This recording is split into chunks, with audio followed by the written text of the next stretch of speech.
और आइए शुरुआत करने जा रहे हैं आज की एक बड़ी खबर से। बड़ी खबर यह है, विरोधी मोदी को हराने की तैयारी कर रहे थे, लेकिन प्रधानमंत्री नरेंद्र मोदी ने 24 में जीत की गारंटी तय कर दी। समान कानून, प्रधानमंत्री आज भोपाल में थे और भोपाल में प्रधानमंत्री ने 2024 का एजेंडा सेट कर दिया।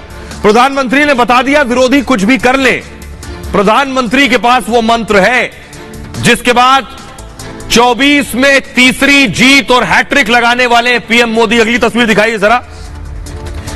विरोधी तैयारी कर रहे थे जब मोदी अमेरिका और मिस्र में थे कि अब मिलकर तो रोक लेंगे, लेकिन पीएम मोदी ने जो यॉर्कर मारे वो देखिए जरा।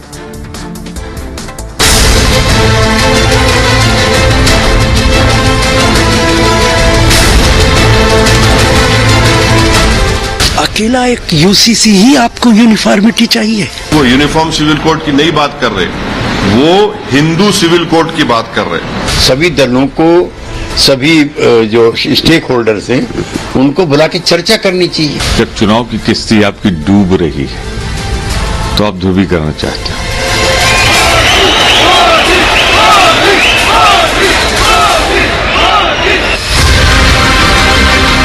मोदी के पीछे विरोधियों ने मोदी को रोकने की पक्की प्लानिंग कर ली थी। ठान लिया था अब की बार मिलकर मोदी पर वार, लेकिन अब बारी प्रधानमंत्री मोदी की थी। कुछ दिन पहले इनकी एक फोटो ऑप कार्यक्रम हुआ था, मिलकर के फोटो निकालने का एक कार्यक्रम हुआ था। सारे मिलकर के कम से कम 20 लाख करोड़ के घोटाले की गारंटी है।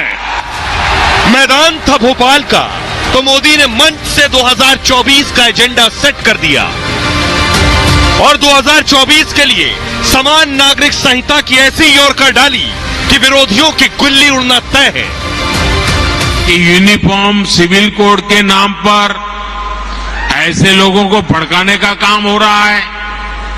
आप मुझे बताइए, एक घर में परिवार के एक सदस्य के लिए एक कानून हो, परिवार के दूसरे सदस्य के लिए दूसरा कानून हो, तो क्या वो घर चल पाएगा? क्या कभी भी चल पाएगा क्या? फिर ऐसी दोहरी व्यवस्था से देश कैसे चल पाएगा? यही बात कर रहे, वो हिंदू सिविल कोड की बात कर रहे। पूरे जो इस्लामिक रेफरेंसेस है प्रैक्टिसेस के, उसको वो इलीगल ट्रीट करेंगे और पूरे हिंदू प्रैक्टिसेस को प्रधानमंत्री अंडर द लॉ प्रोटेक्ट कर लेंगे। आइए अब मैं आपको दिखाने जा रहा हूं प्रधानमंत्री की वो 5 यॉर्कर कौन सी हैं जिसके बाद ये माना जा रहा है कि पीएम में को 24 में कोई नहीं हरा सकता। देखिए कौन से। अब ये देख रहे हैं वो गिल्लियां उड़ रही हैं एक एक करके, आप देख रहे हैं 24 का एजेंडा है। पहली यॉर्कर यूसीसी, जिसको खेलना सबसे मुश्किल काम है क्योंकि उस पर हामी भरनी सबके लिए बहुत मुश्किल होने वाली है, यानी समान नागरिक संहिता। इसलिए पहली यॉर्कर पर गिल्ली उड़ना तय है। दूसरा है भ्रष्टाचार, सब पर आरोप है, इसलिए दूसरी भी खेलना मुश्किल हो जाएगी। तीसरा है परिवारवाद, ज्यादातर परिवारवाद के आरोपों में घिरे हैं, सबके पिता दादाजी सियासत में रहे हैं, तो तीसरी यॉर्कर भी खेलना मुश्किल है। चौथी है पसमानदा मुसलमान। प्रधानमंत्री मोदी ने कहा कि पसमानदा मुसलमान, पिछड़े मुसलमानों के लिए कुछ नहीं किया गया। और 5वीं यॉर्कर है 3 तलाक, इस पर भी जुबानें सिल जाती हैं। तो ये पीएम मोदी की 5 यॉर्कर जो आज भोपाल से सामने आई हैं, इनमें सबसे पहले, सबसे इंपॉर्टेंट और सबसे बड़ी है समान नागरिक संहिता। तो अब मैं आपको बताने जा रहा हूं समान नागरिक संहिता पर जरा देखिए विरोधियों का टेक क्या है। ये आप देख रहे हैं, सबके बारे में मैं आपको बताऊंगा समान नागरिक संहिता पे कौन क्या कहता है, लेकिन सबसे पहले मैं आपको बताऊं कि समान नागरिक संहिता पर पीएम मोदी ने आज क्या कहा। पीएम मोदी ने कहा देश 2 कानूनों पर कैसे चल सकता है। समान नागरिक संहिता के नाम पर लोगों को भड़काया जा रहा है। समान नागरिक संहिता, भारत के संविधान में नागरिकों के समान अधिकार की बात की गई है। सुप्रीम कोर्ट ने बार बार कहा है समान नागरिक संहिता लाओ। लेकिन ये वोट बैंक के भूखे लोग हैं और बीजेपी यूसीसी की पैरवी करती है। पार्टी स्टैंड इसको लेकर बिल्कुल साफ है। एक ही देश में दो तरह के कानून क्यों चले, बीजेपी का यह कोर मुद्दा रहा है। बीजेपी के हर घोषणा पत्र में यूसीसी का जिक्र हुआ है। अब इस पर विरोधियों का टेक क्या है, यह बहुत इंपॉर्टेंट है। राहुल गांधी से शुरू करते हैं। राहुल गांधी यानी कांग्रेस का टेक है, केंद्र सरकार असल मुद्दों से ध्यान भटका रही है। मोदी सरकार ध्रुवीकरण के अपने एजेंडे को वैधानिक बनाने की कोशिश कर रही है। कुछ दिन पहले कांग्रेस ने यूसीसी की परिभाषा पूछी थी। समान नागरिक संहिता क्या है यह बताइए। संविधान में यूसीसी का जिक्र है, समान नागरिक संहिता लागू करने का प्रयास होगा, लेकिन इसकी कोई साफ परिभाषा नहीं है। इस्लाम, ईसाई या किसी धर्म की अच्छी बातें पहले से लागू हैं। सरकार समाज में भेदभाव फैलाना चाहती है। अरविंद केजरीवाल का टेक क्या है? केजरीवाल कहते हैं यूसीसी को तैयार किया जाना चाहिए। यूसीसी के लिए संविधान के आर्टिकल 44 में ऐसा कहा गया है। ऐसा करना सरकार की जिम्मेदारी है। सभी समुदायों से बातचीत और सहमति से होना चाहिए, यह केजरीवाल का कहना है। नीतीश कुमार का टेक इस पर यह है कि यूसीसी के मुद्दे पर सभी पक्षों को विश्वास में लिया जाना चाहिए। बीजेपी वोट बैंक की राजनीति करती है। ममता का कहना है कि केंद्र सरकार विभाजनकारी राजनीति को हवा दे रही है। यूसीसी के जरिए सरकार महंगाई पर काबू पाने और रोजगार देने में विफल रही है। 2024 से पहले विभाजनकारी नीति की आग भड़काने की कोशिश है। उद्धव ठाकरे का टेक यह है कि जो भी यूसीसी ला रहे हैं उन्हें यह सोचना चाहिए कि इसमें केवल मुसलमानों को ही नहीं, हिंदुओं को भी दिक्कत होगी। यानी उद्धव की शिवसेना का कहना है कि यूसीसी से हिंदुओं को भी दिक्कत है। गोवध पर कश्मीर से कन्याकुमारी तक बैन लगाना होगा। यूसीसी को गोवध की तरफ डाइवर्ट कर देते हैं। अखिलेश का कहना है भारतीय संविधान ही हमारा यूनिफॉर्म सिविल कोड है। बाबा साहब ने संविधान दिया, यही हमारा यूनिफॉर्म सिविल कोड है। बीजेपी के लोग नफरत फैलाकर समाज में खाई पैदा कर रहे हैं। इस बार भारतीय जनता पार्टी की कोई रणनीति नहीं चलने वाली। आज के आपातकाल के हालात पहले से ज्यादा खराब हैं। ओवैसी ने कहा कि आप हिंदू अविभाजित परिवार को खत्म करेंगे। इसकी वजह से हर साल 3064 करोड़ रुपए का नुकसान हो रहा है। इस्लाम में शादी एक कॉन्ट्रैक्ट है, हिंदू में शादी जन्म जन्म का साथ है। भारत के मुसलमान को टारगेट करना यूसीसी का मकसद है। तो अब सवाल बड़ा बुनियादी है। वो सवाल यह है कि 24 के चुनाव से पहले यूसीसी का दांव सारे विरोधियों को परेशान कर गया। अब किसी को समझ नहीं आ रहा इस पर जवाब क्या दें। सुनिए जरा पीएम मोदी ने क्या कहा और उस पर विपक्ष क्या कह रहा। भारत के मुसलमान भाई बहनों को भी ये समझना होगा कि कौन से राजनीतिक दल उन्हें भड़का करके उनका फायदा लेने के लिए उनको बर्बाद कर रहे हैं। आजकल हम देख रहे हैं कि यूनिफॉर्म सिविल कोड के नाम पर ऐसे लोगों को भड़काने का काम हो रहा है। हमें याद रखना है कि भारत के संविधान में भी नागरिकों के समान अधिकार की बात कही गई है और सुप्रीम कोर्ट ने बार बार कहा है। सुप्रीम कोर्ट डंडा मारती है, कह रही है कॉमन सिविल कोड लाओ। प्रधानमंत्री ने देशवासियों के बारे में क्या बोलना चाहिए, इसका एक नया नमूना देश के सामने रहता है। कई भूतपूर्व मुख्यमंत्री थे जिनके हाथ में स्टेट चलाने की जिम्मेदारी है और लोगों का समर्थन है। ऐसे साथियों के बारे में इस तरह का स्टेटमेंट करना कहाँ तक सामुदायिक है, इन बारे में प्रधानमंत्री ने सोचने की आवश्यकता है। मैं इससे ज़्यादा नहीं बोलना चाहता। केवल आप हिंदू मुसलमान के हिसाब से क्यों सोचते हैं? अब सिविल कोड कर देंगे तो हमारे आदिवासियों की जो रूढ़ी परंपरा उसका क्या होगा? ये देश जो है विभिन्न जाति, विभिन्न धर्म, विभिन्न प्रांत से मिल के बना है और ये गुलदस्ता है और इस गुलदस्ता में बहुत सारी चीजें हैं जिसके अलग अलग उनके मानने वाले हैं। तो उन सब चीजों, सबका भावनाओं को हमको देखना होगा। तो यूनिफॉर्म सिविल कोड की बात तो कर रहे हैं और फिर आप गुजरात में डिस्टर्ब एरियाज एक्ट में मुसलमान अपना घर नहीं बेच सकता, हिंदू अपना घर मुसलमान को नहीं बेच सकता। आप गुजरात में मुख्यमंत्री थे, अभी भी आपकी सरकार है। यूनिफॉर्म सिविल कोड की प्रधानमंत्री बात कर रहे हैं, और हिमाचल प्रदेश में वहां पर एग्रीकल्चर लैंड नॉन हिमाचली नहीं ले सकता। चलो प्रधानमंत्री आप ले लो, अपनी वहां एग्रीकल्चर लैंड लेके दिखाओ आप। यूनिफॉर्म सिविल कोड की आप बात कर रहे हैं, जाके ये बात प्रधानमंत्री पंजाब में बोलो। चलो पंजाब में बोलिए प्रधानमंत्री, आप जाकर बोलिए पंजाब में, सिखों से बोलिए यूनिफॉर्म सिविल कोड लेके आएंगे। पंजाब के लोगों को बोलिए, देखिए क्या रिएक्शन होता। और प्रधानमंत्री यूनिफॉर्म सिविल कोड के नाम पर हिंदू सिविल कोड की बात करना चाह रहे हैं, उसको लाना चाह रहे हैं। उनका मकसद वही है। आपको समान नागरिक संहिता पर बहुत से लोग बहुत कुछ बताएंगे, लेकिन मैं आपको सीधे सरल शब्दों में बताने जा रहा हूं ये यूसीसी क्या है।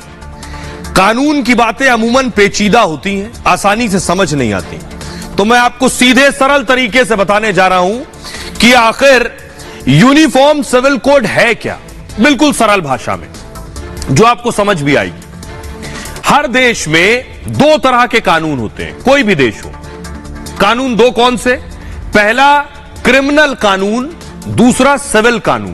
क्रिमिनल यानी अपराध। क्रिमिनल कानून में क्या क्या आता है? चोरी, लूट, मारपीट, हत्या जैसे केस क्रिमिनल कानून। इसमें सभी समुदाय धर्म के लिए एक ही सजा है, यानी क्रिमिनल कानून कोई भी हो, हिंदू हो तब भी वही सजा, मुसलमान हो तब भी वही सजा, ईसाई हो तब भी वही सजा। यह क्रिमिनल कानून में कत्ल हिंदू ने किया हो या मुसलमान ने किया हो, इसका कोई फर्क नहीं पड़ता है। एफआईआर, सुनवाई और सजा में कोई अंतर नहीं होता है। लेकिन शादी, ब्याह, संपत्ति से जुड़े मामले आते हैं सिविल कानून में। शादी, ब्याह और संपत्ति, इसमें परंपरा, रीति रिवाज और संस्कृति की भूमिका आ जाती है। इसमें सजा के बजाय सेटलमेंट या मुआवजे पर जोर होता है। यानी क्रिमिनल कानून में अगर कोई क्राइम हुआ है तो अपराध के लिए सजा होगी, लेकिन सिविल कानून में सजा नहीं होगी, मुआवजा देना पड़ेगा। अलग अलग धर्मों में शादी, परिवार और संपत्ति को लेकर कानून अलग अलग हैं। यानी जो सिविल कानून है यही पर्सनल है जो धर्मों के हिसाब से है। इस तरह के कानूनों को क्या कहते हैं? Personal law. हिंदुओं का कोई पर्सनल लॉ नहीं है। हिंदुओं की पर्सनल लॉ यानी धार्मिक लॉ नहीं है। हिंदुओं की शादी होती है हिंदू मैरिज एक्ट के जरिए। मुस्लिमों में शादी और संपत्ति का बंटवारा मुस्लिम पर्सनल लॉ के जरिए होता है। सिखों के लिए भी अलग पर्सनल लॉ है। सभी पर्सनल लॉ को खत्म करने की तैयारी है। देश के हर नागरिक के निजी मामलों में एक समान कानून होगा, चाहे वो किसी भी धर्म का हो, किसी भी जाति का क्यों ना हो। इसे कहते हैं यूनिफॉर्म सिविल कोड, यानी जब सबके लिए सिविल कानून एक जैसा हो जाएगा। अब मैं आपको बताने जा रहा हूं यूनिफॉर्म सिविल कोड जब आ जाएगा उसमें क्या क्या चीजें होंगी, कैसा कानून होगा, उसमें क्या क्या सबके लिए एक समान होगा। यानी हिंदू विवाह हो या फिर मुसलमान शादी हो, कुछ भी हो, कोई किसी भी धर्म का हो, तो यूनिफॉर्म सिविल कोड में क्या तय होगा एक जैसा कि शादी की उम्र को लेकर एक नियम होगा। यानी ऐसा नहीं होगा कि कोई 18 में शादी कर ले, कोई 21 में कर ले, कोई 14-15 में कर ले। सबके लिए एक कानून, शादी की उम्र सबकी एक हो जाएगी। तलाक के आधार से जुड़े नियम सबके एक हो जाएंगे, सबको तलाक लेने का तरीका एक होगा। तलाक से जुड़ी जो प्रक्रिया है, प्रोसेस है, वो सबके लिए एक हो जाएगा। जो मेंटेनेंस तय करना है तलाक के बाद महिला के लिए, वो मेंटेनेंस एक जैसा हो जाएगा। उसकी जो पूरी प्रक्रिया है मेंटेनेंस को हासिल करने की, वो भी एक हो जाएगी। इसके अलावा गोद लेने का अधिकार अलग अलग है, गोद लेने का अधिकार एक जैसा हो जाएगा।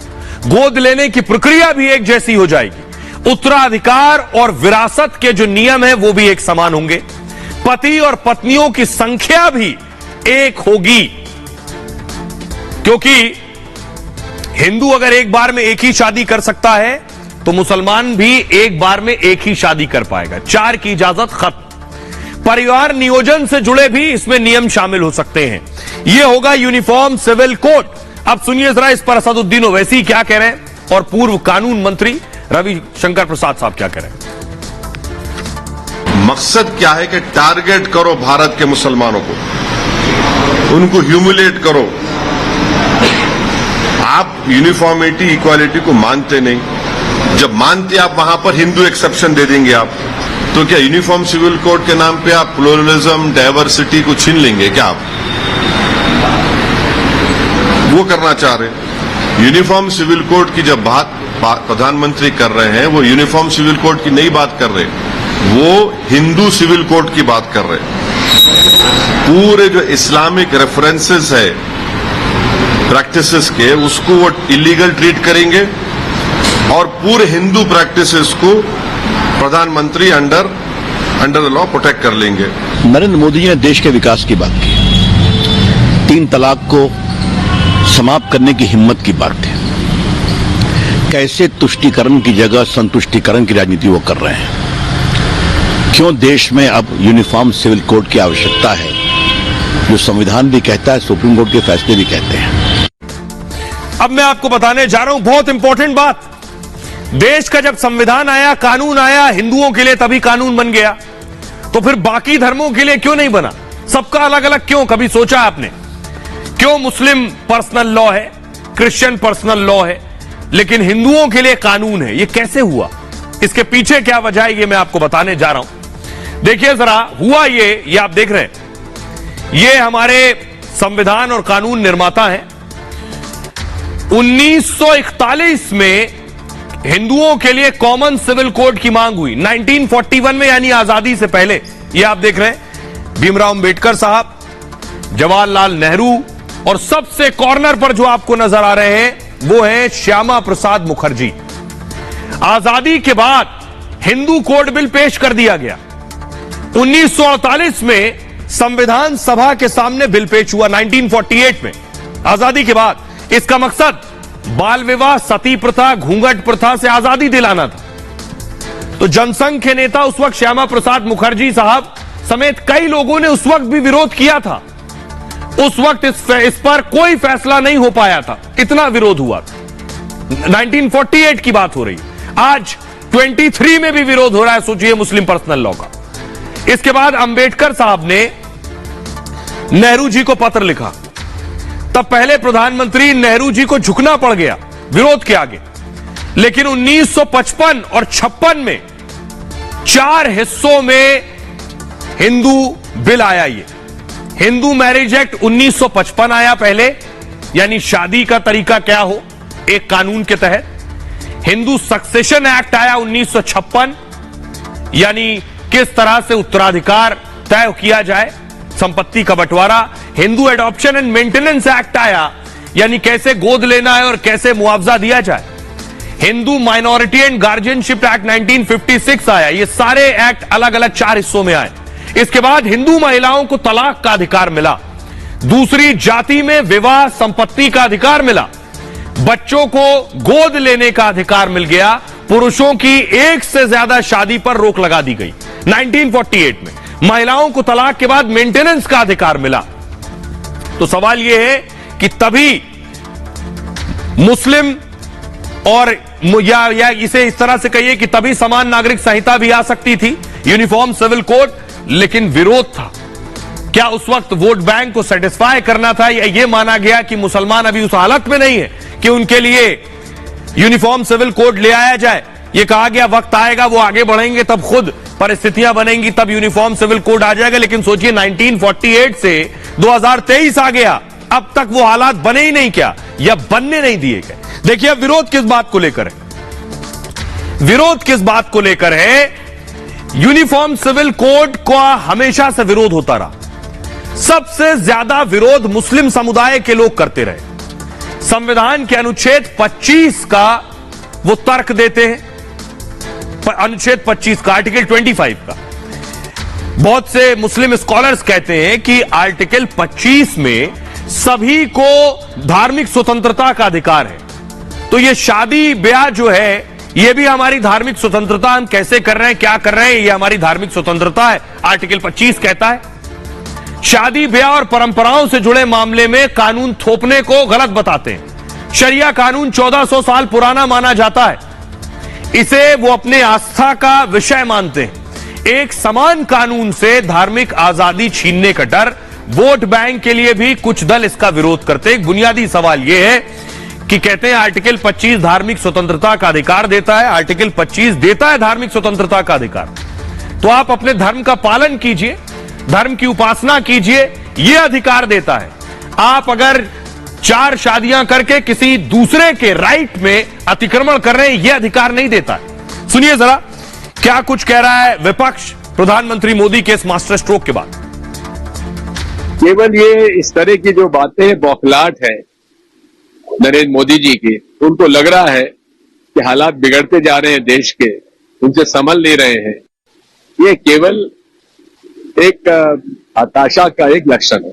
अब बौखलाहट तो उनके बयानों से जाहिर हो रही है। अगर यूसीसी इतना ही जरूरी है तो 9 साल तक आप क्यों इंतजार कर रहे थे? आप इंतजार कर रहे थे कि 2024 का चुनाव आएगा तब आप इस मुद्दे को उठाएंगे। सिर्फ चुनावी मुद्दा है इसके।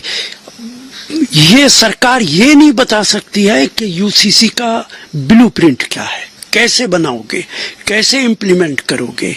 जब इन्हीं का लॉ कमीशन ने एक बार इसको रिजेक्ट कर दिया तो दोबारा क्यों लेकर के आए? इनका ट्रैक रिकॉर्ड आप देखें कि उत्तराखंड है या कई और राज्यों में जब चुनाव आता है तो यूसीसी की बात करते हैं, जब सरकार में रहते हैं 5 साल तक चुप रहते। वोट बैंक की पॉलिटिक्स सिर्फ और सिर्फ भारतीय जनता पार्टी करती है, जो हर बार चुनाव के मौके पर ऐसे बिंदु तलाश करती है जिससे धार्मिक ध्रुवीकरण हो और भाजपा को फायदा हो। यूसीसी के कोई खिलाफ नहीं है।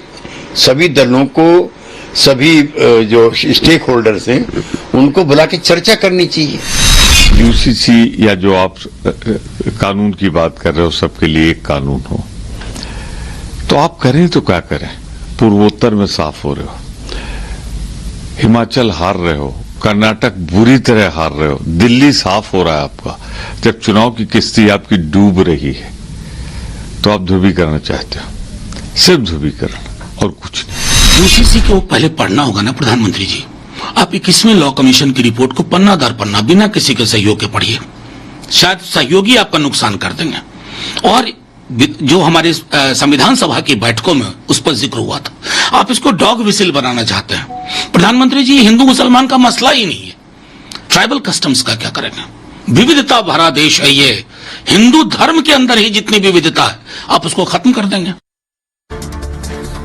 बड़ा दिलचस्प है कि ओवैसी और ओवैसी जैसे स्कॉलर्स कहते हैं कि संविधान ने हमें अधिकार दिया है, आर्टिकल 25 की धार्मिक स्वतंत्रता का अधिकार है, इसलिए आप समान नागरिक संहिता नहीं ला सकते। लेकिन देखिए संविधान क्या कहता है इस पर, यूसीसी पर संविधान क्या कहता है। संविधान में एक आर्टिकल है 44, अनुच्छेद 44 में यूसीसी की चर्चा है। सोचिए आजादी के बाद जब संविधान आया तभी इसका जिक्र कर दिया गया था नीति निर्देशक तत्वों में। अनुच्छेद 44 के भाग 4 इसको लेकर इसमें लिखा गया है, राज्य के नीति निदेशक तत्व से संबंधित यह अनुच्छेद है। राज्य यानी देश के लिहाज से राज्य लिखा गया है। इसके मुताबिक यूनिफॉर्म सिविल कोड लागू करने की बात है उसमें। राज्य एक यूनिफॉर्म सिविल कोड लागू कराने का प्रयास करेगा।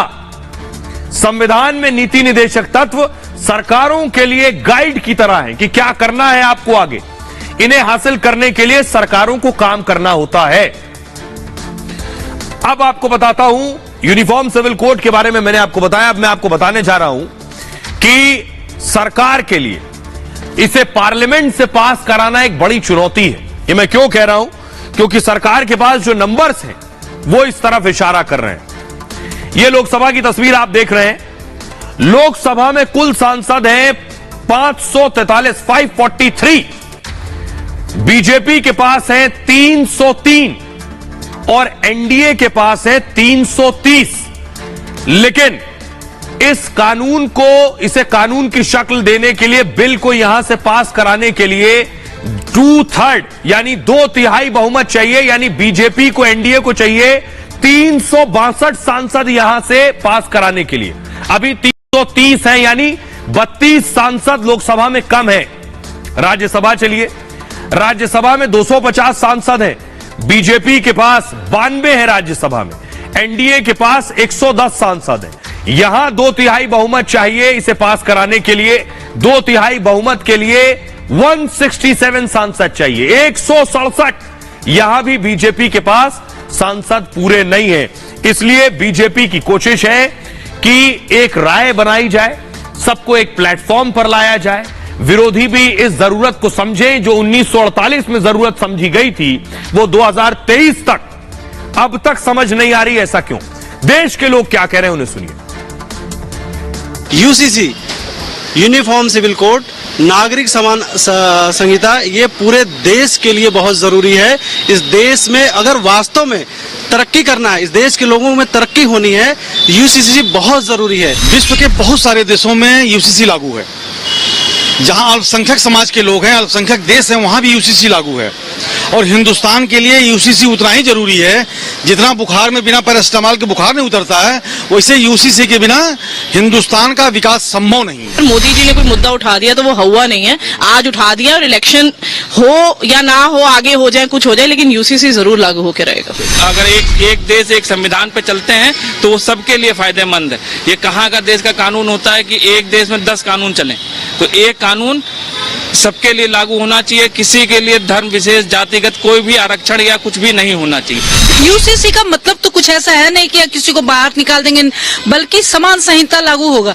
एक देश में एक तरह के न्याय पद्धति है, एक तरह के आय हम चाहते हैं, तो एक तरह का नियम सबके लिए हो। अब देश का विकास क्या नदी नाले पहाड़ और जमीनों से होगा क्या? देश का विकास का मतलब है कि इस देश में अंतिम पंक्ति में जो व्यक्ति बैठा है हम उसका भी ध्यान रखें।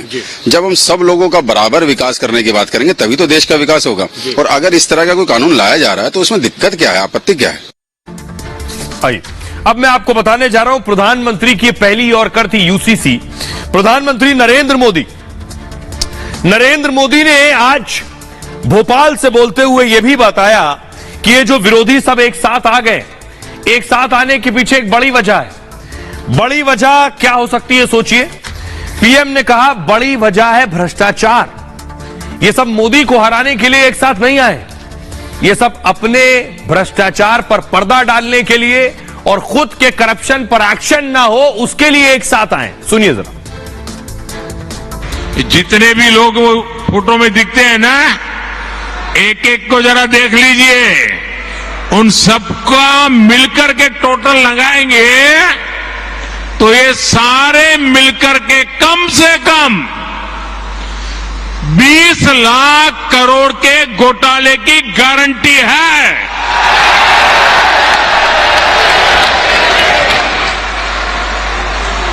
और कांग्रेस का घोटाला ही अकेले लाखों करोड़ों का है।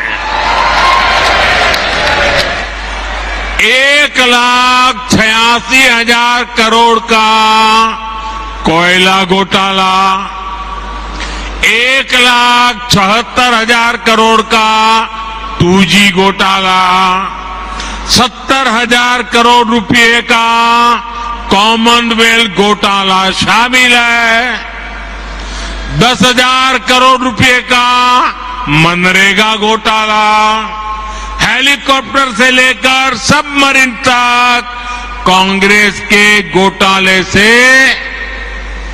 कोई ऐसा क्षेत्र नहीं है जो कांग्रेस के घोटाले के हाथ का शिकार न हुआ हो। अब दूसरा देखिए, आरजेडी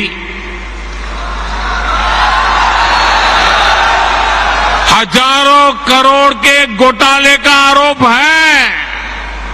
चारा घोटाला, अलकतरा घोटाला, पशुपालन शेड घोटाला, बाढ़ राहत घोटाला। आरजेडी के घोटालों की इतनी लंबी सूची है, अदालतें भी थक गई, एक के बाद एक सजा घोषित करती चली जा रही है। उधर तमिलनाडु में देखिए, डीएमके पर अवैध तरीके से 1.25 लाख करोड़ की संपत्ति बनाने का आरोप, टीएमसी पर भी 23,000 करोड़ रुपए से ज्यादा के घोटाले का आरोप। इन पार्टियों के पास घोटालों का ही अनुभव है, इसलिए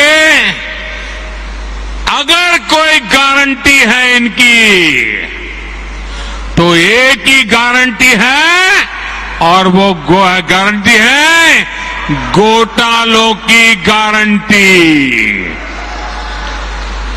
अब देश को तय करना है, क्या ये घोटालों की गारंटी को देश स्वीकार करेगा? देश स्वीकार करेगा? आइए, प्रधानमंत्री मोदी जो बात कह रहे हैं बेवजह नहीं कह रहे हैं। आइए अब मैं आपको पूरे रिपोर्ट कार्ड के साथ दिखाने जा रहा हूं प्रधानमंत्री जिन पर जो आरोप लगा रहे हैं वो क्या कहना चाह रहे हैं। देखिए, सबसे पहले प्रधानमंत्री ने बताया 20 लाख करोड़ के घोटाले होंगे अगर सबको कैलकुलेट कर लें। कांग्रेस से शुरू करते हैं। उन्होंने कहा कांग्रेस के राज में 1,86,000 करोड़ का कोयला घोटाला हुआ, 1,76,000 करोड़ का 2G घोटाला हुआ, 70,000 करोड़ रुपए का कॉमनवेल्थ घोटाला हुआ, हेलीकॉप्टर घोटाला हुआ कांग्रेस राज में। लालू राज में देखिए, जमीन के बदले नौकरी घोटाला, चारा घोटाला, अलकतरा घोटाला, पशुपालन शेड घोटाला हुआ, बाढ़ राहत घोटाला हुआ, सजा देते देते अदालतें थक गई। एनसीपी के राज में 70,000 करोड़ के घोटाले का आरोप एनसीपी पर, money laundering case, Maharashtra state cooperative bank घोटाला हुआ, सिंचाई घोटाला एनसीपी के वक्त में, अवैध खनन घोटाला हुआ। दीदी के ऊपर प्रधानमंत्री मोदी का वार था, शिक्षक भर्ती घोटाला, 23,000 करोड़ से ज्यादा का घोटाला हुआ है। रोज वैली घोटाला हुआ, शारदा घोटाला हुआ, शिक्षक भर्ती घोटाला हुआ, गो तस्करी घोटाला हुआ, लंबी चौड़ी लिस्ट है। दक्षिण भारत चलिए, तमिलनाडु में डीएमके पर अवैध तरीके से संपत्ति बनाने का आरोप लगाया, 1.25 लाख करोड़ की अवैध संपत्ति। मनी लॉन्ड्रिंग में बिजली मंत्री गिरफ्तार हो गए। ये आरोप प्रधानमंत्री मोदी के थे। इतना ही नहीं, पीएम मोदी ने सिर्फ भ्रष्टाचार की वजह से एक हुए ये लोग, ऐसा नहीं है, ये परिवार की वजह से भी एक हुए। भ्रष्टाचार में लिप्त परिवारों को भी बचाना है। तो देखिए पॉलिटिक्स में कौन कौन से परिवार हैं, देख रहे हैं आप। गांधी परिवार पॉलिटिक्स में, जिस पर पीएम ने वार किया, जो पूरी फैमिली, नेहरू जी, इंदिरा जी, राजीव जी, सोनिया गांधी, राहुल गांधी, प्रियंका वाड्रा, पूरा परिवार पॉलिटिक्स में। अगला परिवार दिखाइए जरा, मुलायम सिंह यादव, अखिलेश यादव, डिंपल यादव, शिवपाल, राम गोपाल, धर्मेंद्र यादव, सब पॉलिटिक्स में। लालू प्रसाद, राबड़ी देवी, तेजस्वी, तेज प्रताप, मीसा भारती, सब पॉलिटिक्स में। महबूबा मुफ्ती और उनके पिताजी, ये सब पॉलिटिक्स में। पीएम मोदी ने सब पर हमले किए, बाला साहब ठाकरे, उद्धव ठाकरे और आदित्य ठाकरे। सुनिए जरा, प्रधानमंत्री ने कहा कि अब जब आप वोट देने जाइए 2024 के लिए, उससे पहले 23 में जहां जहां विधानसभा चुनाव है, तो क्या सोचकर जाना है वोट देने, वो सुनिए। आपको गांधी परिवार के बेटे बेटी का विकास करना हो तो फिर कांग्रेस को वोट दीजिए। आपको मुलायम सिंह जी के बेटे का भला करना है तो फिर समाजवादी पार्टी को वोट दीजिए। अगर आप लालू परिवार के बेटे बेटियों को उनका भला करना चाहते हो तो आरजेडी को वोट दीजिए। आपको शरद पवार जी की बेटी का भला करना हो तो आप एनसीपी को वोट दीजिए। आपको अब्दुल्ला परिवार के बेटे का भला करना हो तो आप नेशनल कॉन्फ्रेंस को वोट दीजिए। आपको करुणानिधि जी के बेटे बेटियों पोते पोतियों का भला करना हो तो डीएमके को वोट दीजिए। आपको के चंद्रशेखर राव की बेटी का भला करना हो तो आप बीआरएस को वोट दीजिए। लेकिन मेरी बात ध्यान से सुनिएगा, मेरे देशवासियों, मेरी बात ध्यान से सुनिएगा। अगर आपको अपने बेटे का, अपनी बेटी का, अपने पोते का, अपनी पोती का, अपने नाते का, अपनी नाती का, अगर आपको अपने परिवार के बच्चों का भला करना है तो आप वोट भाजपा को दीजिए। प्रधानमंत्री नरेंद्र मोदी को सुन लिया। प्रधानमंत्री ने 2024 का एजेंडा सेट कर दिया। प्रधानमंत्री फुल फॉर्म में थे। विरोधियों ने जितनी फील्डिंग लगानी थी, पीएम के आज बैटिंग के आगे सब फ्लॉप हो गया। खबरों में आगे बढ़ते बात भ्रष्टाचार की हो रही थी तो कानपुर लिए चलते आपको। कानपुर का एक और कैशलोक निकलकर सामने आया। कल मैंने आपको तस्वीरें दिखाई थी, आज रियल तस्वीरें आ गई। ये देख रहे हैं, फुल स्क्रीन लीजिए जरा। ये नोट के बंडल जो आप देख रहे हैं ये कानपुर से निकले। देखिए, कल मैंने आपको दिखाया था कुछ करोड़, अब बताया गया 25 करोड़ रुपए। देखिए जरा टेबल पर जो बंडल आप देख रहे हैं, ये कानपुर में जो कैश निकला है उसकी एक खेप भर है। अगली तस्वीर दिखा रहा हूं, ये देखिए। ये आप देख रहे हैं, मैंने कल दिखाया था। कल सिर्फ बैग ने जरा सा मुंह दिखाया था नोटों का, आज बंडल के बंडल आपको दिखा दिया। अगली तस्वीर दिखाई। फाइनली आईटी की रेड आज समाप्त हुई। 5-6 दिन तक रेड चलती रही। अगली तस्वीर दिखाई जरा। रेड जिन ज्वेलर्स के यहां पड़ी है वो है राधा मोहन। राधा मोहन ज्वेलर्स के यहां रेड पड़ी है। और इसके बाद आपको बताऊं, अभी स्थिति यह है कि रेड आज खत्म हो गई है, लेकिन क्या क्या मिला है रेड में, जो बता रहा है कि कितना और कैश अभी निकलने वाला है। 600 करोड़ की संपत्ति का पता चला। ये रिपोर्ट देखिए।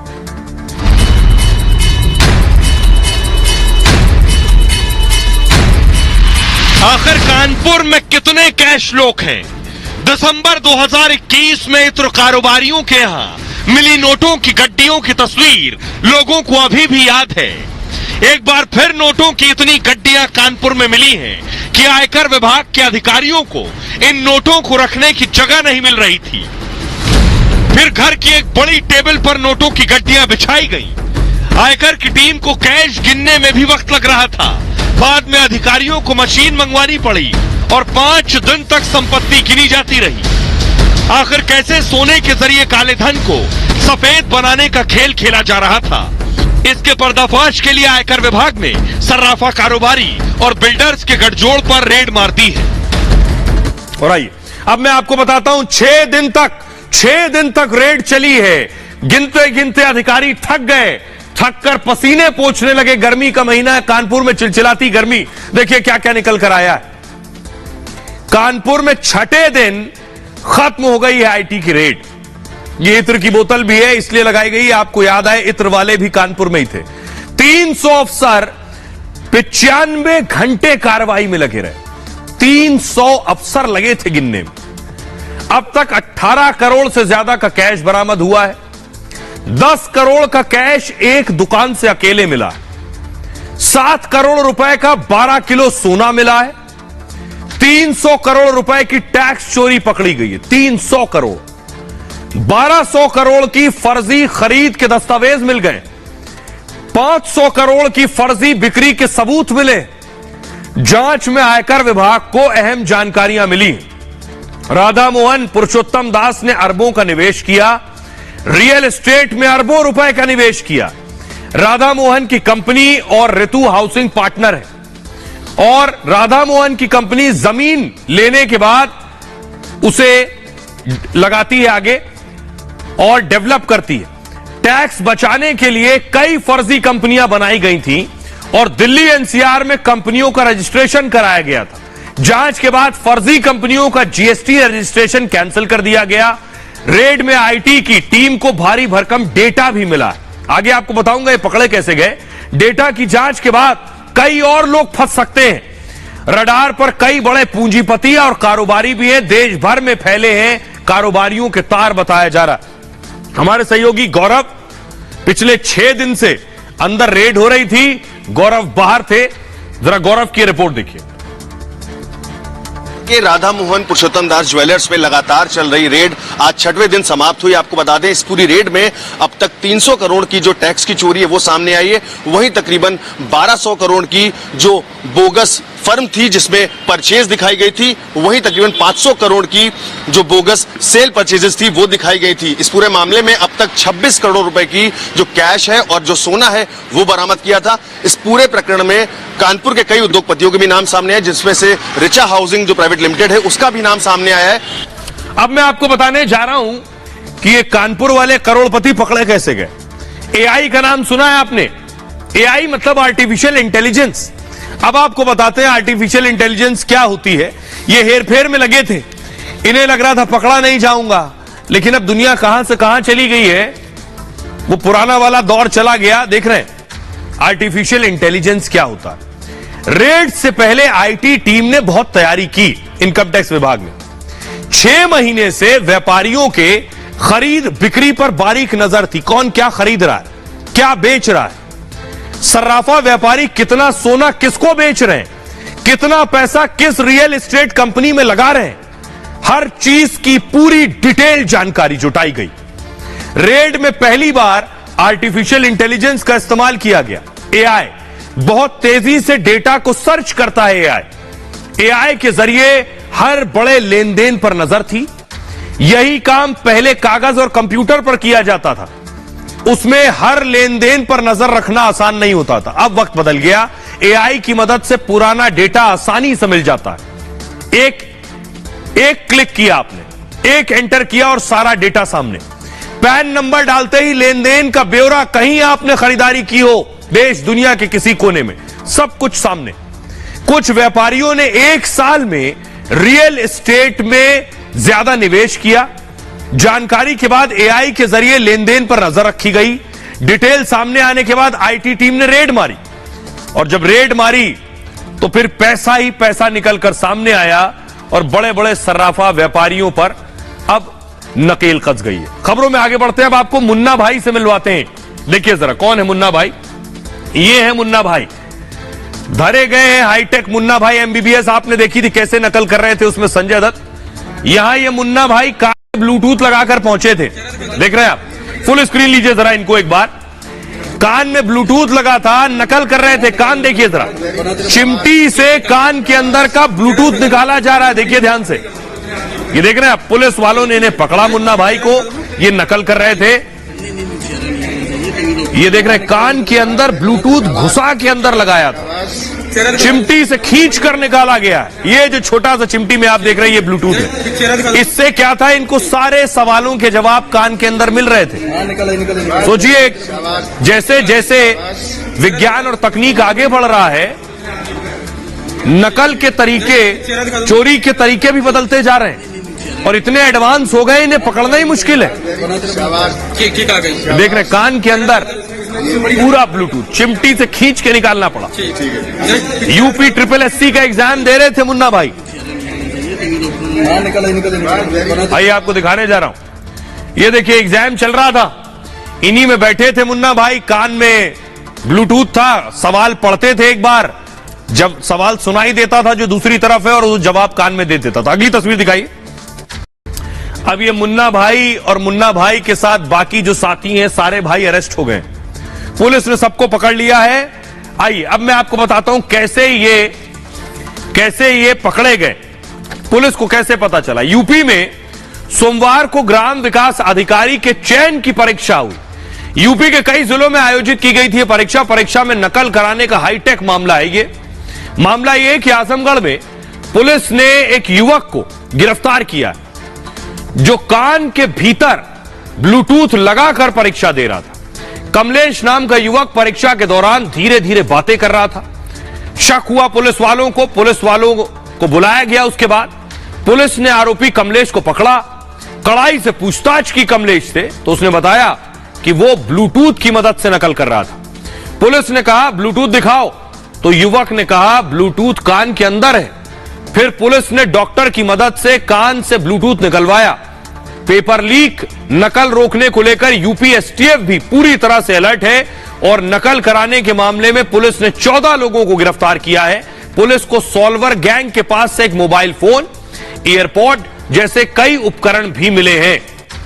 आइए अब आपको बताऊं ये नकल हो कैसे रही थी, नकल के लिए कैसे अकल लगा रहे थे। जब पकड़े गए अब तो नकल कराने के लिए पूरा रैकेट था, उसके जरिए नकल कराई जा रही थी, लेकिन कान में ब्लूटूथ था, कैसे जवाब मिल रहे थे ये मुन्ना भाई को देख रहे हो।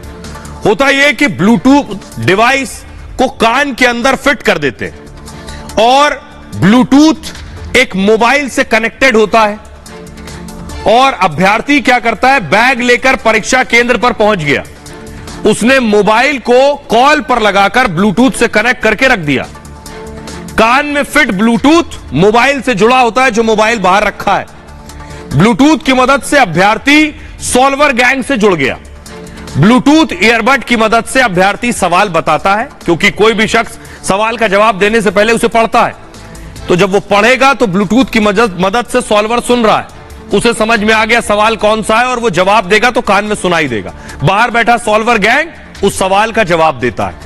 इसी हाईटेक तरीके से ये नकल कराई जा रही थी। एक अभ्यर्थी ने नकल पर खुलासा भी किया है, 8 लाख में उसने सॉल्वर गैंग से सौदा किया था। पेपर माफिया पहले पेपर लीक कराता था, योगी की सख्ती के बाद सॉल्वर गैंग एक्टिव हो गया, पेपर सॉल्व करा देता है। अब सॉल्वर गैंग पर भी एसटीएफ ने शिकंजा कस दिया है। तो योगी राज में शिकंजा कस गया है। योगी राज में एक और बड़ा एक्शन हुआ। एक्शन यह है कि योगी अब दंड देने का तरीका तेजी से बदल रहा है। अब दंड में ज्यादा इंतजार नहीं कर रहा है। उत्तर प्रदेश में योगी के इंसाफ का स्टाइल सभी को पता है, लेकिन अब कोर्ट से इंसाफ भी सिर्फ 30 दिनों में मिल जाएगा। जी हां, 30 दिनों में इंसाफ होगा। अगली तस्वीर दिखाइए। ये आप देख रहे हैं, आज उत्तर प्रदेश में एक एनकाउंटर हुआ। 1.25 लाख का इनामी गुफरान जो था वो एनकाउंटर में ढेर कर दिया गया। अगली तस्वीर दिखाइए। ये देख रहे हैं 2 जिन्हें लाद कर ले जा रही है पुलिस। ये 2 और एनकाउंटर हुए, दोनों के पैर में गोली लगी है। तीसरी तस्वीर दिखाइए। और ये आप देख रहे हैं बुलडोजर चल रहा है। बुलडोजर चल रहा है। एक रेप और हत्या का आरोपी, लव जिहाद का आरोपी फतेहपुर की तस्वीर है, जिसके घर को योगी के बुलडोजर ने गिरा दिया है। तो योगी का स्टाइल है फौरन इंसाफ का। जरा रिपोर्ट देखिए।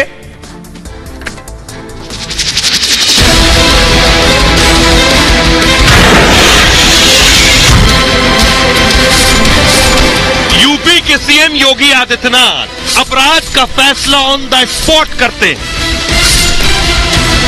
योगी राज में अब सिर्फ और सिर्फ 30 दिन में हिसाब होगा। यूपी में पीड़ितों को तुरंत न्याय मिले, योगी की यही कोशिश होती है। उमेश की हत्या हुई, असद ढेर कर दिया गया। माफिया ने जमीन कब्जाई तो बुलडोजर चल गया। जो अभी भी उत्तर प्रदेश में हैं, उनके हर अपराध का हिसाब हो रहा है। अपराधियों के खिलाफ योगी ने नई मुहिम शुरू कर दी है। योगी की मुहिम पर पूरे यूपी में एक्शन शुरू है। यूपी में अपराधी अब तारीखों का खेल नहीं खेल पाएंगे। सिर्फ 30 दिन में अपराधियों को योगी की पुलिस सजा दिलाएगी। आइए, अब मैं बताने जा रहा हूं यूपी में होने क्या वाला है।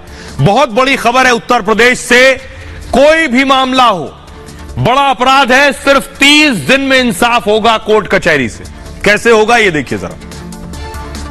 तैयारी ये है, इसे कह रहे हैं ऑपरेशन कन्विक्शन, यानी सजा दिलाना। यूपी में अपराध पर ऑपरेशन कन्विक्शन की शुरुआत हो रही है। 30 दिन में अपराधियों को सजा दिला दी जाएगी यूपी में, सिर्फ 30 दिन में। 3 दिन में बड़े अपराधियों पर चार्ज फ्रेम कर दिया जाएगा। 3 दिन में, कम समय में अपराधियों को सजा दिलाना मकसद है। हर दिन फास्ट ट्रैक कोर्ट में सुनवाई होगी। सभी जिलों में 20-20 केस की फाइल तैयार होगी। 75 शहरों में गंभीर अपराधों को शामिल किया जाएगा। पॉक्सो एक्ट, बलात्कार, हत्या जैसे अपराध इसमें शामिल होंगे। लूट, डकैती, धर्मांतरण और गौकशी भी शामिल होगा। गंभीर अपराध से संबंधित मुकदमों की अलग लिस्ट बनेगी। हर महीने अपराध को लेकर समीक्षा की जाएगी। समीक्षा के आधार पर कमिश्नर और एसपी की रैंकिंग होगी। मुख्यालय पर समीक्षा के लिए एक विंग बनाई जाएगी और वो विंग इस पर एक्शन लेगी। अब सुनिए जरा उत्तर प्रदेश के डीजीपी इस पर क्या कुछ कह रहे हैं। माफिया के विरुद्ध जीरो टॉलरेंस नीति के तहत वर्ष 2017 से लगातार कार्रवाई की जा रही है। उत्तर प्रदेश शासन के निर्देशानुसार जघन्य अपराधों में लिप्त अपराधियों को तत्काल गिरफ्तार कर उनके विरुद्ध वैज्ञानिक विधि से साक्ष्य संकलन एवं गुणवत्तापूर्वक विवेचनात्मक कार्रवाई करते हुए पुलिस एवं अभियोजन विभाग द्वारा संयुक्त रूप से न्यायालय में प्रभावी पैरवी कराकर न्यूनतम समय में कठोर सजा दिलाई जा रही है। नई कार्ययोजना तैयार की गई है जिसे ऑपरेशन कन्विक्शन का नाम दिया गया है। आइए अब मैं आपको दिखाने जा रहा हूं कि योगी राज में जो एक्शन हुआ वो 3 बड़े एक्शन। कौशांबी में 1.25 लाख का इनामी गुफरान ढेर कर दिया गया। गुफरान प्रतापगढ़ का कुख्यात अपराधी था। यह अपराधी 7 मामलों में वांटेड चल रहा था। गुफरान का IS 227 अतीक गैंग से भी लिंक मिला जिसकी जांच की जा रही है। गुफरान का अपना अलग गैंग भी चलता था। प्रयागराज में इस अपराधी पर 1 लाख का इनाम घोषित था जबकि सुल्तानपुर में 25,000 का इनाम घोषित किया गया था। मौके से पुलिस को 9mm कार्बाइन 32 बोर का पिस्टल बरामद हुआ है। यूपी के मथुरा में एक और एनकाउंटर हुआ है। मथुरा के छाता पुलिस और बदमाशों में मुठभेड़ हुई। दोनों तरफ से फायरिंग हुई जिसमें 2 बदमाश घायल हो गए। 3 बदमाशों को पुलिस ने गिरफ्तार किया। बदमाशों से बंदूक 2 तमंचे बरामद हुए हैं। फतेहपुर में लव जिहाद के आरोपी के घर पर प्रशासन ने बुलडोजर चलाया है। आरोप है कि सिकंदर ने हिंदू बनकर लड़की से बात की। इसके बाद शादी समारोह से लड़की को अगवा कर बलात्कार किया और उसकी हत्या कर दी। जंगल में उसे फेंक दिया जिसके बाद योगी ने बुलडोजर चलाया उसके घर पर। तो योगी राज में अब 30 दिन में इंसाफ की गारंटी होगी। बहरहाल ये भारत की बात है। मैं इतना ही। आप अपना बहुत ख्याल रखिए। एक छोटे से ब्रेक के लिए रुक रहे हैं, लौट रहे हैं कुछ और बड़ी खबरों के साथ।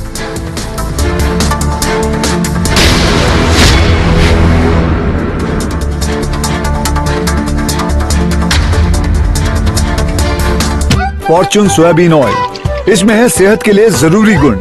लॉक्ड, सेहत से भरा घर का खाना। Fortune soybean oil.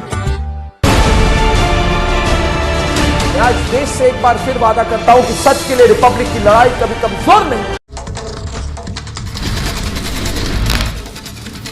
बीजेपी संगठन में बदलाव को लेकर सूत्रों के हवाले से खबर। बीजेपी संगठन में जल्द होगा बदलाव। 3 महासचिव और 4 सचिव बनाए जाएंगे। 2024 के चुनाव से पहले बीजेपी में बड़े बदलाव के संकेत। सूत्रों के हवाले से खबर। संगठन के बाद मंत्रिमंडल में भी होगा बदलाव। मंत्रिमंडल में यूपी से 4 नए चेहरे हो सकते हैं शामिल। सूत्रों के हवाले से बड़ी खबर। एमपी से 1 और राजस्थान से 2 नए चेहरे संभव। यूपी के संगठन में भी बड़े बदलाव के संकेत। योगी कैबिनेट में करीब 10 चेहरों को बदला जाएगा। सूत्रों के हवाले से बड़ी खबर। अमरनाथ यात्रा को लेकर की गई मॉक ड्रिल। जम्मू के उधमपुर जिले में मॉक ड्रिल। सभी व्यवस्थाओं की जांच हुई। 1 जुलाई से शुरू हो रही है 62 दिनों की लंबी अमरनाथ यात्रा। रक्षा मंत्री राजनाथ सिंह का आज राजस्थान दौरा। जोधपुर के बालेश्वर में रैली को करेंगे संबोधित।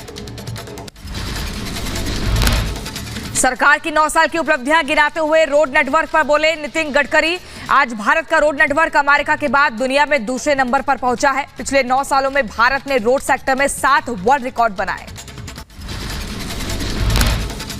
पहली बात तो ये 7 वर्ल्ड रिकॉर्ड और ये इतना अच्छा काम जिसका आपके तरफ से बड़ा समर्थन मिलता है। 2024 समाप्त होने के पहले हाईवे नेटवर्क अमेरिका के बराबर स्टैंडर्ड का होगा। ट्रैफिक जाम पर बोले केंद्रीय मंत्री नितिन गडकरी। 55 फ्लाईओवर बनाने के बाद भी ट्रैफिक जाम। जनसंख्या और वाहन दोनों तेजी से लगातार बढ़ रहे हैं। 55 फ्लाईओवर बनाने के बाद भी ट्रैफिक जाम है। अब मैं क्या करूं? लोग भी रात दिन काम करके पॉपुलेशन बढ़ा रहे और ऑटोमोबाइल नंबर भी बढ़ रहा, तो मेरा उपाय कहां तक आएगा? दिल्ली नगर निगम स्कूलों के प्रिंसिपल को दी जाएगी लीडरशिप ट्रेनिंग। 29 जून को 50 प्रिंसिपल का पहला बैच जाएगा IIM अहमदाबाद। MCD के भी प्रिंसिपल्स को IIM अहमदाबाद और अन्य IIMs में ट्रेनिंग के लिए भेजा जाएगा। श्रीलंका के राष्ट्रपति रनिल विक्रमसिंघे की चीन को 2 टूक। चीन को नहीं देंगे मिलिट्री बेस। कहा भारत के खिलाफ नहीं होगा श्रीलंका का इस्तेमाल। मणिपुर के राज्यपाल अनुसुईया उइके ने दिल्ली में रक्षा मंत्री राजनाथ सिंह से मुलाकात की है। राज्य की स्थिति के बारे में जानकारी दी। दिल्ली के सीएम अरविंद केजरीवाल और एलजी के बीच फिर विवाद हुआ। डीईआरसी अध्यक्ष के शपथ ग्रहण में देरी पर उपराज्यपाल ने सीएम केजरीवाल को चिट्ठी लिखी, जताई नाराजगी। 21 जून को डीईआरसी अध्यक्ष की हुई थी नियुक्ति। गलती से भारतीय सीमा में घुसा पाकिस्तानी, पूछताछ के बाद बीएसएफ ने पाकिस्तान रेंजर्स को सौंपा। दिल्ली के तैमूर नगर में करंट लगने से व्यक्ति की मौत हो गई। 48 घंटों में ऐसी दूसरी घटना सामने आई है। पीड़ित परिवार ने बिजली विभाग की लापरवाही से मौत का आरोप लगाया है। दिल्ली में करंट से मौत मामले में बीजेपी ने आप सरकार को घेरा। बीजेपी सांसद मनोज तिवारी ने कहा कि केजरीवाल दिल्ली को तिल तिल रुला रहे हैं।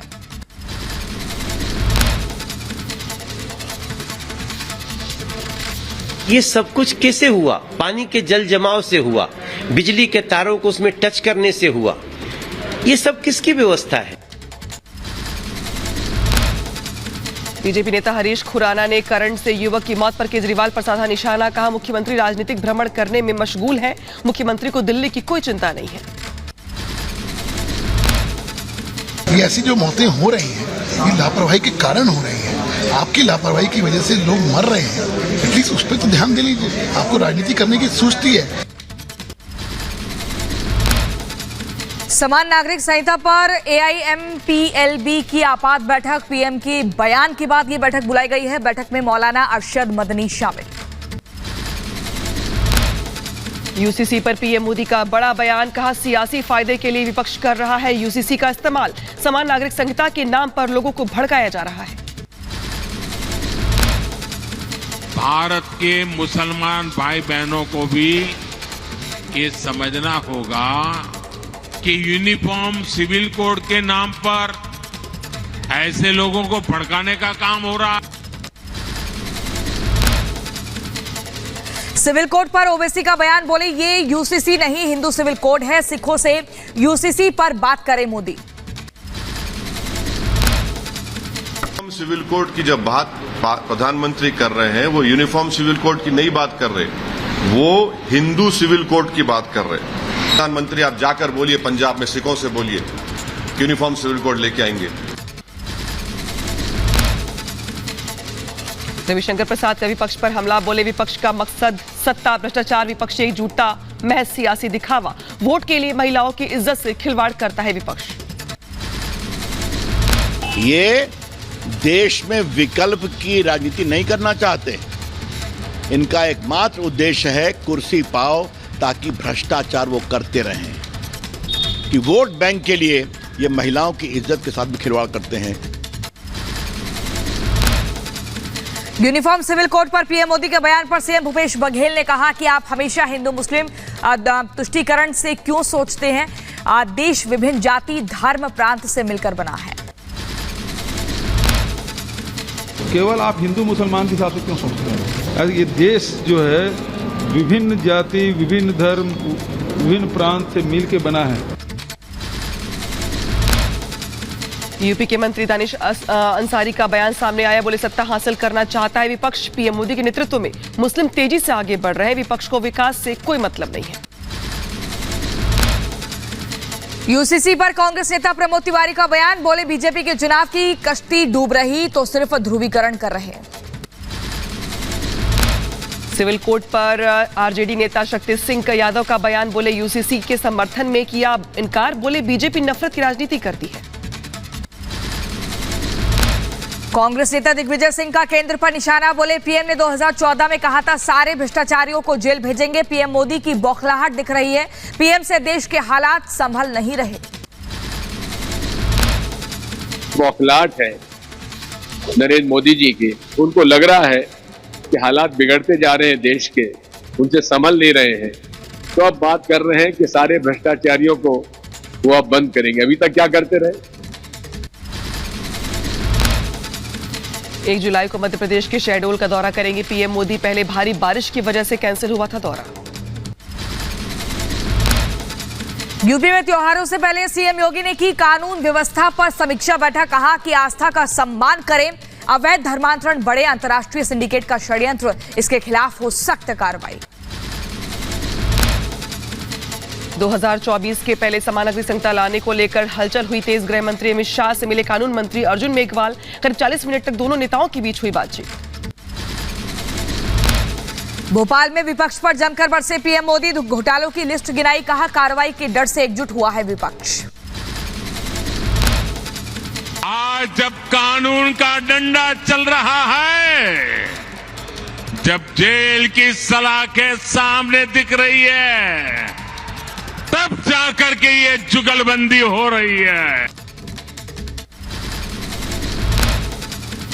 पीएम मोदी के बयान पर बोले शरद पवार, घोटाले के आरोप गलत हैं। विपक्ष एक मुद्दे को लेकर एकजुट हो रहा है।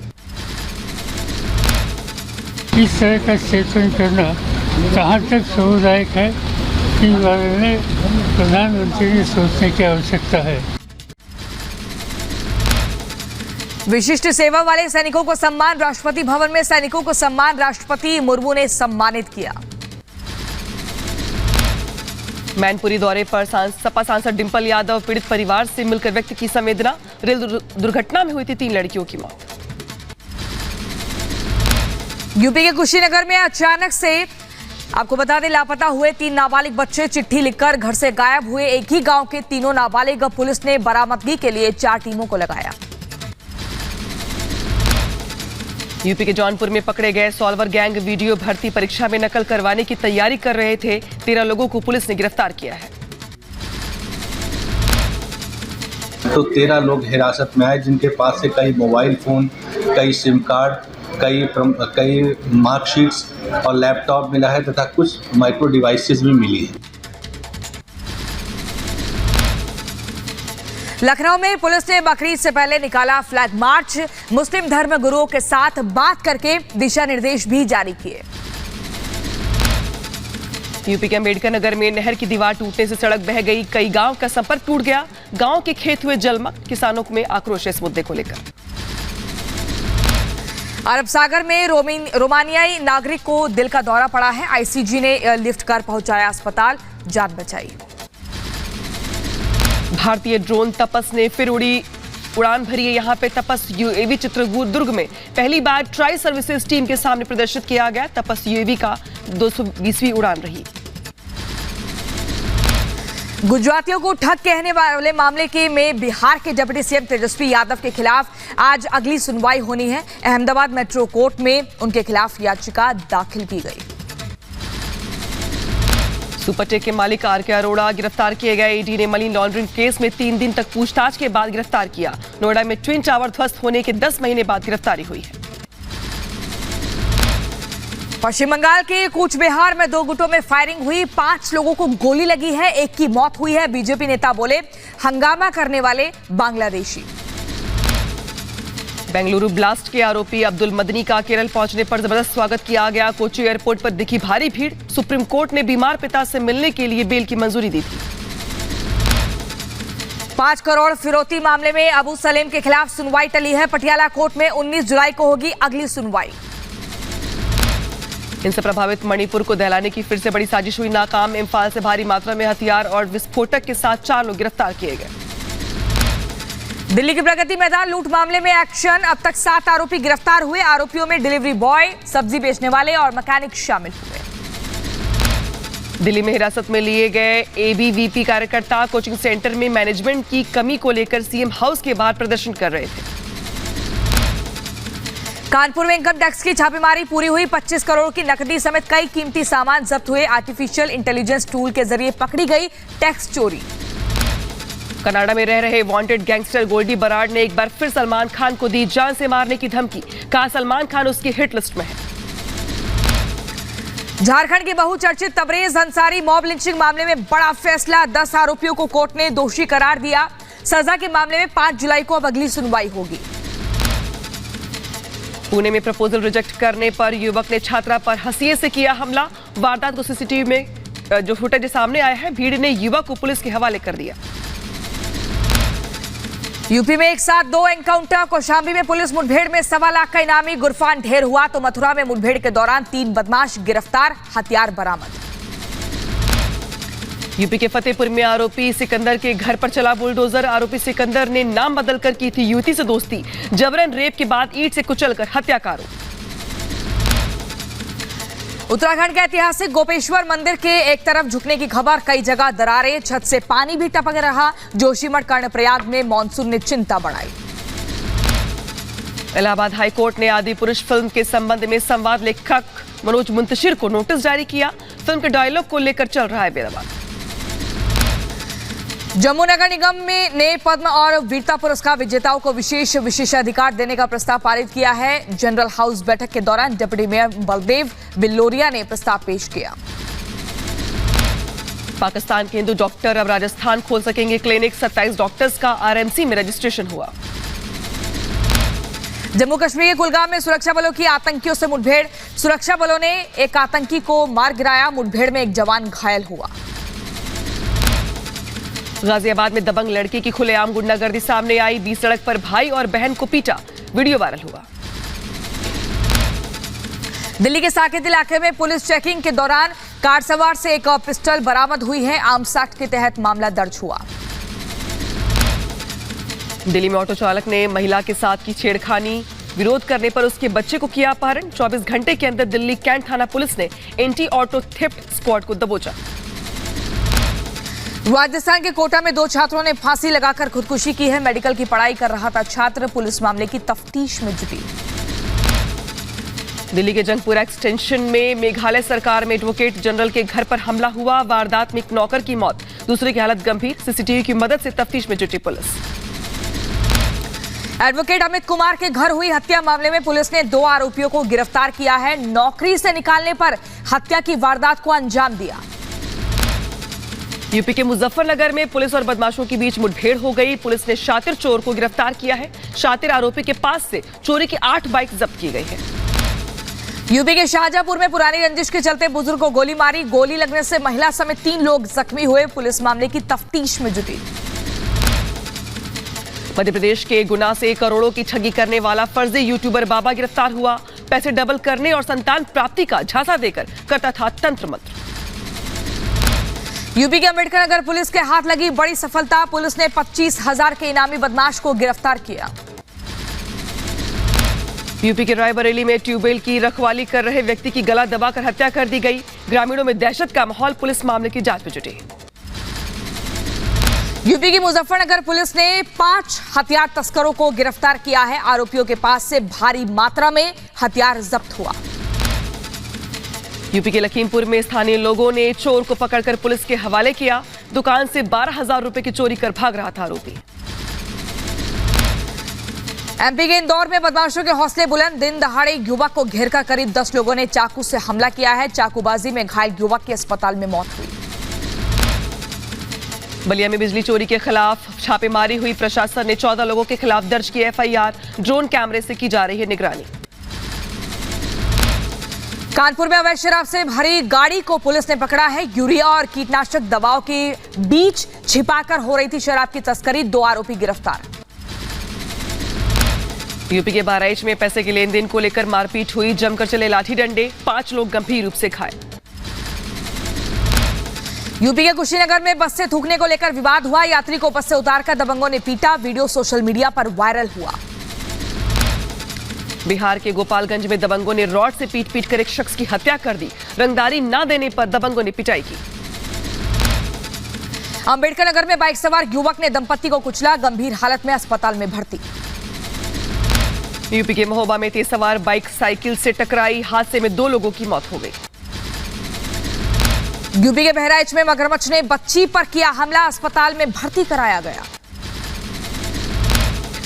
राजधानी दिल्ली में करंट से नाबालिग लड़के की मौत हो गई। गली में भरे पानी में तार गिरा हुआ था, जिसके चलते मौत हो गई। राजस्थान के हनुमानगढ़ में मिट्टी में दबे 3 लोग, 2 को बचाया गया, 1 की मौके पर मौत।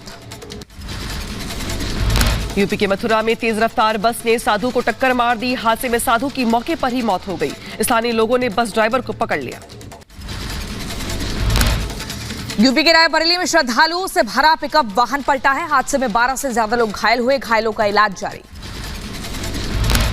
यूपी के गोंडा में बस ने बाइक को टक्कर मार दी। हादसे में बाइक सवार 3 लोगों की हालत गंभीर बताई जा रही है। हादसे के बाद लोगों ने जमकर हंगामा किया।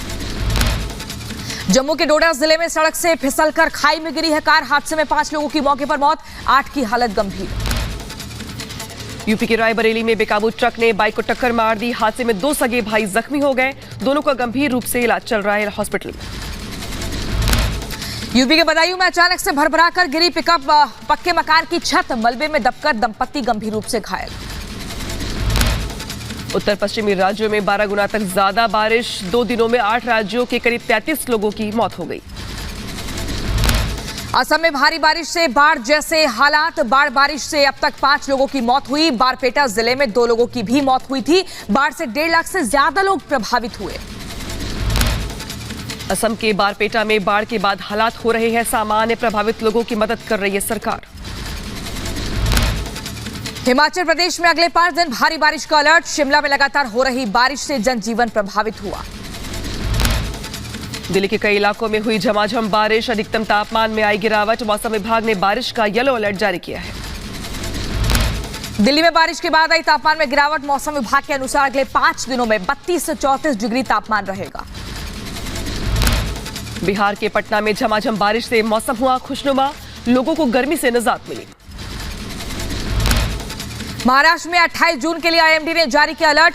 रायगढ़, रत्नागिरी, नासिक, पुणे और सतारा के लिए ऑरेंज अलर्ट जारी हुआ। मुंबई और ठाणे के लिए येलो अलर्ट जारी।